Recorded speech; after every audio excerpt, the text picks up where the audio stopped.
في اوضاع زي اللي احنا فيها النهارده، في عصر بيتميز اصلا بالتعقيد، باختيارات كتير، العلوم تشعبت جدا، تشتت تمام. وتيه طول كل حاجه الوقت. النهارده زي ما قلنا مثلا كمية. الماركت او البقاله الصغيره، فاهمني، النهارده بتخش مثلا هايبر ماركت او ما شابه، مش هايبر، هايبر يعني ماركت اوكي كبير، عشان مبقاش اعلان بس. واخد بالك؟ تاني هايبر وان، هايبر وان. يبقى اعلان رسمي. المهم ما علينا. والله هايبر تنشن الناس هتبقى ايه، واخد بالك، هتبقى معانا في الموضوع. تمام. تخش سوبر ماركت، تمام، ممكن تبقى داخل مثلا عايز تجيب مثلا ايه، حاجه معينه، تخش نفسك طلع ب 13 حاجه وما جبتش الحاجه اللي انت رايح تجيبها. ليه بقى؟ بيعتمد انه بيزغلل عينك، دي حاجه ودي حاجه، تقعد تبص هنا وهنا، اختيارات كتير جدا، فتقعد تختار، واخد بالك. وبناء عليه اذا ما كانش عندك هدف محدد داخل عشان تجيبه، انت هتوه. خيارات وفرص كتير، الشك والتقلبات أكتر.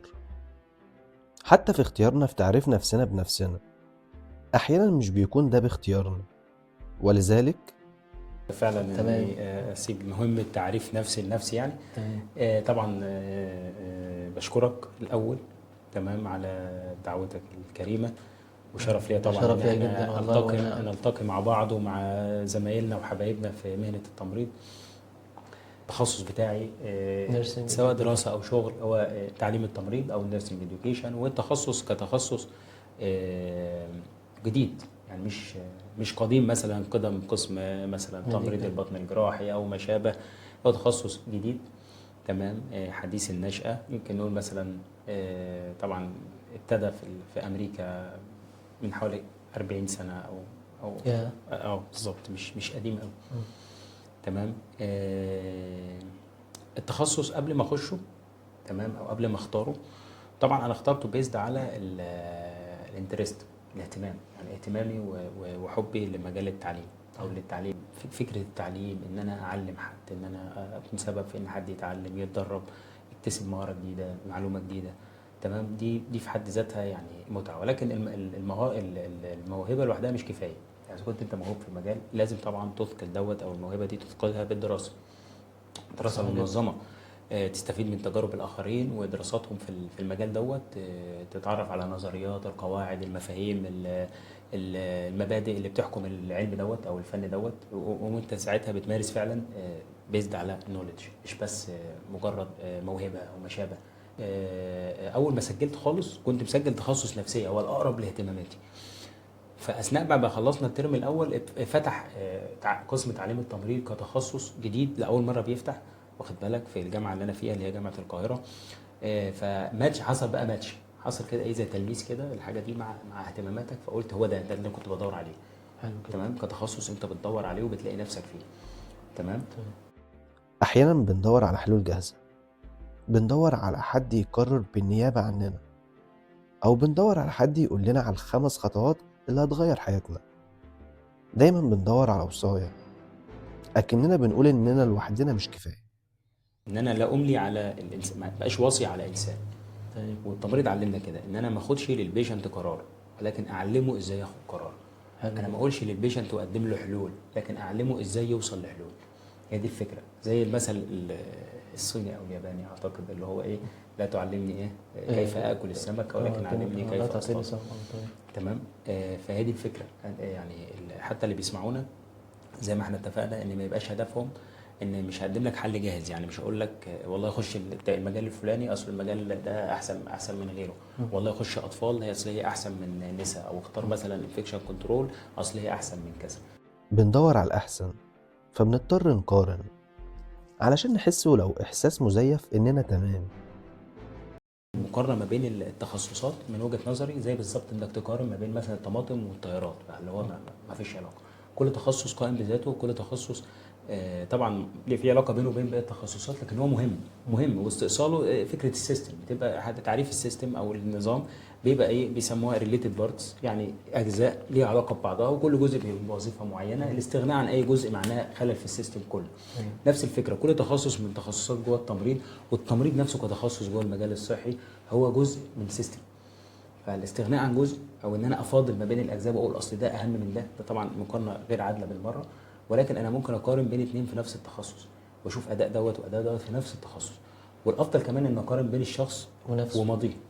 بالظبط ان انا اقارن بيني وبين نفسي امبارح او السنه اللي فاتت، هل انا افضل ولا لا. ده لو انا عايز اعمل مقارنه مفيده وليها ثمره. لكن المقارنه بين المجالات من وجهه نظري مضره اكتر من ان هي مفيده. وبعدين ايه الهدف منها؟ ان ايه الهدف ان انا اقارن مجالين ببعض واقول اصل ده احسن من ده. حتى الوقت اللي بنقرر فيه نختار أو بنقرر نكون مسؤولين عن اختياراتنا، بنقف قدام كابوس أختار إيه من ملايين الاختيارات. اتخاذ القرار كعمليه مش سهله، خصوصا في واقع مليان اختيارات. يعني افتكر كنا بنتكلم مع بعض قبل ما نبدا وكنا بنقول ان احنا مثلا زمان واحنا صغيرين كانت مثلا ايه في التلفزيون هي موجوده الاولى والثانيه مثلا على سبيل المثال، او احنا عندنا في القريه هي بقاله واحده او اثنين، تمام، والبقال نفسه عنده 3 4 اصناف وخلاص على كده. فكان الاختيار سهل، وانك تختار وتاخد قرار ما بين اختيارات محدوده بيبقى سهل جدا. ليه بقى؟ لان دراسه كل اختيار حتى لو هتدرس كل اختيار على حده وتشوف موجباته، الموضوع سهل مش هياخد وقت منك كبير، تمام. وكانت زي ما قلنا ايه هي اولى وثانيه مثلا او كده. لكن النهارده مثلا على سبيل المثال في موضوع التلفزيون بتتكلم مثلا في قنوات لا حصر لها، بلس كمان موضوع اليوتيوب ان اصبح كل انسان اصلا يعني قادر انه ينشئ قناه. متخيل؟ يعني لو احنا قلنا مثلا 8 مليار بني ادم، فهتلاقي كل بني ادم يقدر يعمل قناه، فانت قدام 8 مليار قناه او حتى مشاريع قناه، واخد بالك؟ فالموضوع بيتصعب اكتر واكتر. فانا هختار انهي قناه؟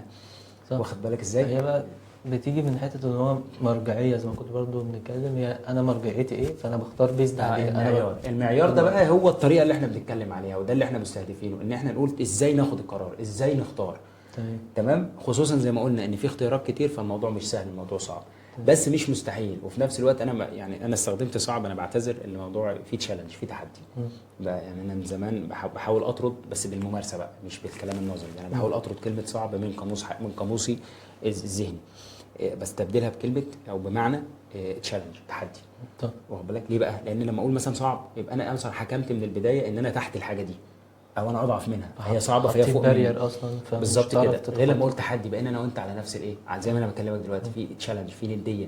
صح. فلما اقول على حاجه تشالنج غير لما اقول عليها صعوبه. الصعوبه دايما بيبقى انت حكم منك ان انت خسرت المعركه قبل ما تبداها.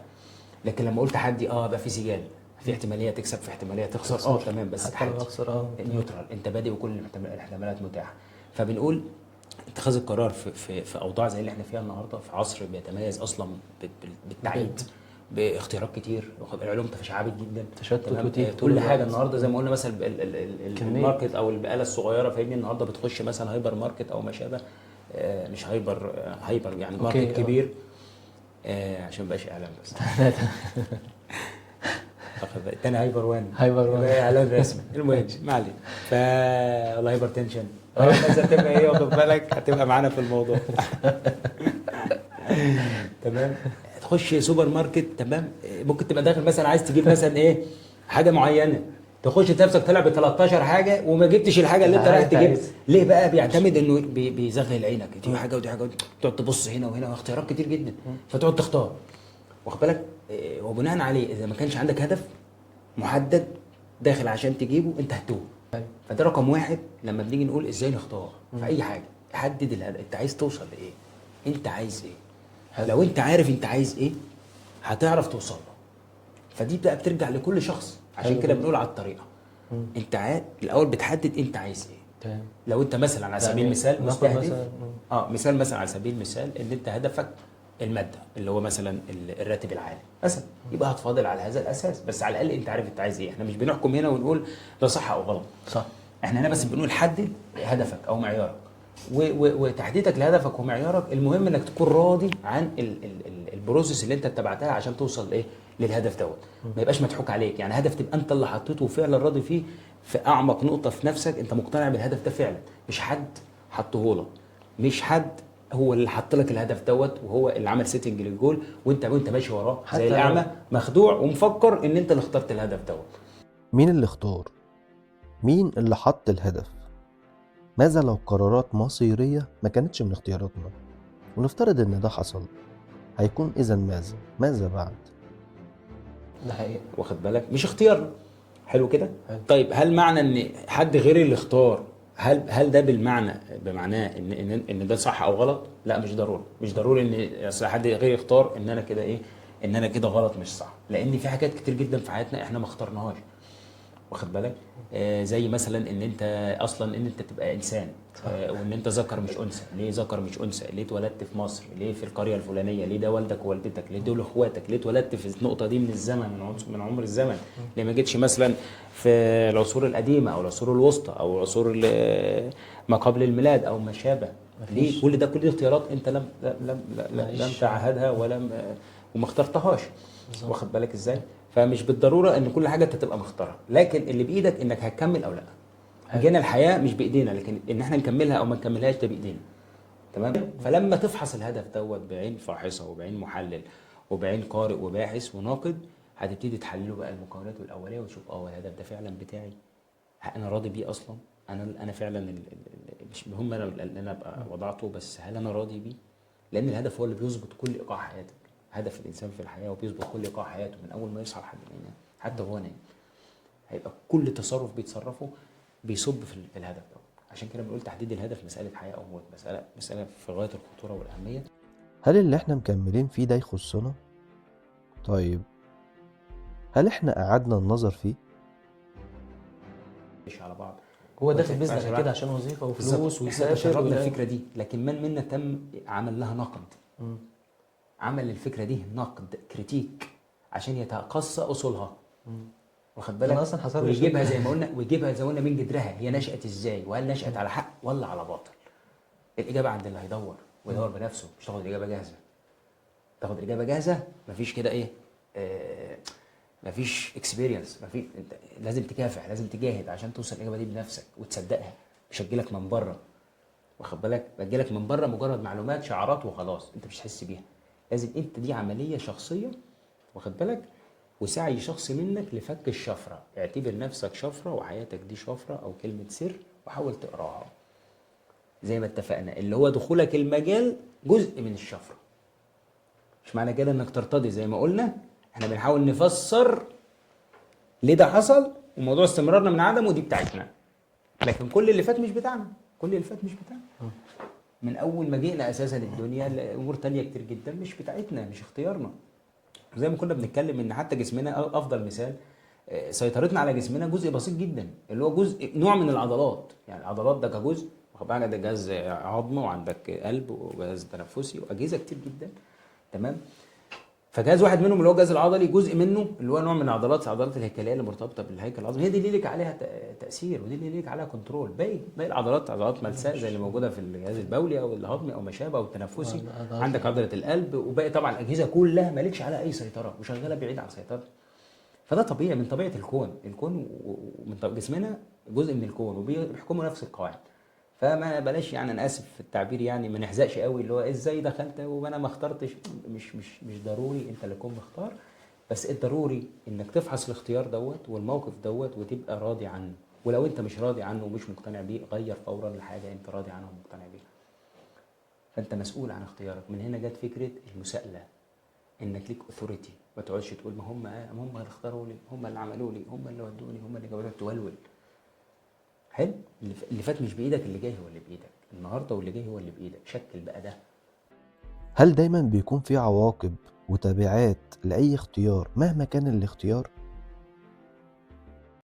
يعني مفيش مشكله ان واحد يختار راس ماليه، بس ده عن وعي. بالظبط، ده اللي الغرب عمله وتفوق فيه، اختار نفسه، بس خسر حاجات تانية. واخد حاجات تانية، بس هو طبعا مختار خسر ده الحياه عن الاجتماعيه زي ما قلنا، والترابط الاسري. النهارده في ازمه كوفيد كلنا شفنا ناس كتير استغربت ازاي الغرب مثلا، مع احترامنا طبعا وتقديرنا لاي انسان على وجه الارض، لكن ما سالناش نفسنا ليه الغرب بكل امكانياته الجباره دي اتبهدل جدا في الازمه دي، على عكسنا ان احنا ماشيين على عكاز زي ما بيقولوا. بهدلنا لكن مش زي ما هم بهدلوا. ليه؟ لان الانسان هناك كل انسان عايش في جزيره منعزله، واخد بالك انت فاهمني، فضعيف.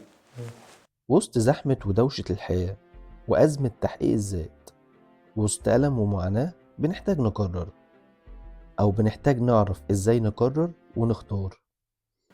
حطيت الهدف، دور فيه هل فعلا ده ارتضيته هدف. ابتدي بعد كده بقى ايه الوسيله لتحقيق هذا الهدف. الاول خطوه فيها انك تجمع بيانات، زي ما احنا بنعمل دلوقتي. جبت ناس كذا واحد من مجال مختلف، تمام، هيعرضوا اللي عندهم. هعرض البضاعه اللي عندي انا، مثلا في مجال تعليم التمريض، هعرض هوصف الاسم، التخصص دوت ايه، المجالات اللي جواه، طبيعه الشغل فيه، فرصه ايه، فرص الشغل منه، كداتا بيانات. بعرض لك بيانات. تمام. غير هيجي في تخصص النساء، غير هيجي في تخصص انفكشن كنترول، تخصص التخدير، مثلاً. تخصصات كتيره، كل حاجة. تخصصات كتيره، الريسيرش اند سو اون. تمام. كل واحد هيعرض اللي عنده. حلو كده، انت هتكولكت الداتا، هتجمع البيانات، هتاخد من ده وده وده وتبتدي توزن. هتوزنها على ايه؟ المعيار بتاعك، الهدف اللي احنا قلنا عليه، ايه يحقق لك هدفك. تمام؟ وكل حل منهم او كل تخصص منهم هتلاقي ليه ايجابيات وسلبيات، واللي بيعرض لك اختيار او بيعرض لك، هم زي ما قلنا مش هنختار لحد، بس صح. بنعرض لك هو بيعرض- اوبشن. بيعرض بنعرض اوبشن. لو عرضه لك، طبعا طبيعي في الانسان انه يكون متحيز لاختياره، والا ما كانش اختاره. بالظبط. معلش، مش يعني اكون هو- بكذب عليك لو قلت لك انا مش هكون متحيز لاختياري، غصب عني بنسبه او باخرى لازم اكون متحيز، لان انا اخترت ده. هنكر ان انا متحيز لاختيار انا اخترته، أبقى يعني لا. بضحك على نفسي. فاهمني ازاي؟ زي اللي يقول لك انا ليه عايش والحياه ما اخترتهاش. انت طالما ما زلت عايش يبقى انت راضي بالاختيار دوت، والا انت ما كنتش هيبقى موجود وسطنا. اللي النهارده بيقول التمريض وانا دخلت، طالما انت مكمل في المجال يبقى انت راضي عنه. تمام؟ والا تبقى انت وقعت في فصام، يبقى انت انقسمت على نفسك، يبقى انت فقدت بقى الهارموني بينك وبين نفسك، ان انت واحده بقيت كده شخصين. تمام؟ نص فيك قابل ونص رافض، وده ما ينفعش. الانسان بيعيش كده، بيعيش تعيس طول عمره. انت محتاج يبقى فيه هارموني بين نفسك، تمام، بشقيها المنطقي والعاطفي، ويبقى انت متصالح مع نفسك وراضي عن اللي انت عن هدفك اللي انت حطيته، وبتحاول تاخد خطوات للوصول ليه. انما ما تبقاش انت حاطط هدف في اتجاه وماشي في اتجاه تاني، انت كده بتتمزق. زي بالظبط ما ربطت واحد من ايده الناحيه دي وايده الناحيه دي، وبدات كل واحد شد في اتجاه، شخص بينقسم على نفسه وبيعيش تعيس من اول ما بيصحى لحد ما بينام. احنا عايزين الهارموني، تمام، وان احنا بناخد الطريقه اللي على اساسها نختار على هدى، نختار على بينه، مش بس ننجرف ورا العواطف، مش بس مجرد عواطف. واحد بس يبتدي مثلا ايه، اختار اختيار معين وعايز الناس كلها تعمله، ويبتدي يلهب الناس، تمام، بعواطف وبشعارات رنانه او ما شابه، وخطاب ديماغوجي. الخطاب الديماغوجي اللي هو قائم على ايه؟ الهاب مشاعر الناس والهاب مشاعر المستمعين، تمام، عشان ايه؟ يحفزهم لاختياره. فده كده متطرف في السبجكتيفيتي او في الذاتيه والشخصنه، وده مش اللي احنا عايزينه، ونعوذ بالله ان احنا نكون كده.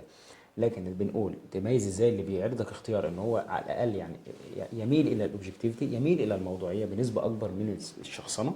زي ما قلنا الشخصنه لازم تبقى موجوده بنسبه او باخرى، لكن انت فكره النسبه كونتينيو اوبجكتيف تبقى اكتر من سبجكتيف. هي دي الفكره، ان انا اعرض لك موجب وسالب من واقع تجربتي ومن واقع المكان اللي انا فيه. بقول لك والله ايجابياته كذا وسلبياته كذا من وجهه نظري. انا كده صادق مع نفسي وصادق معاك. لكن ان انا اعرض لك ايجابيات بس، انا كده انا بايه؟ بمارس الوصايه عليك، وبشدك بحبل العاطفه وبوقعك. خدت بالك ازاي؟ وكذلك كل حد عنده في مجال، في تخصص، بيبتدي يقول لك والله انا في مجالي والله كذا كذا كذا وفي كذا وفي كذا، وادي السلبيات وادي الايجابيات.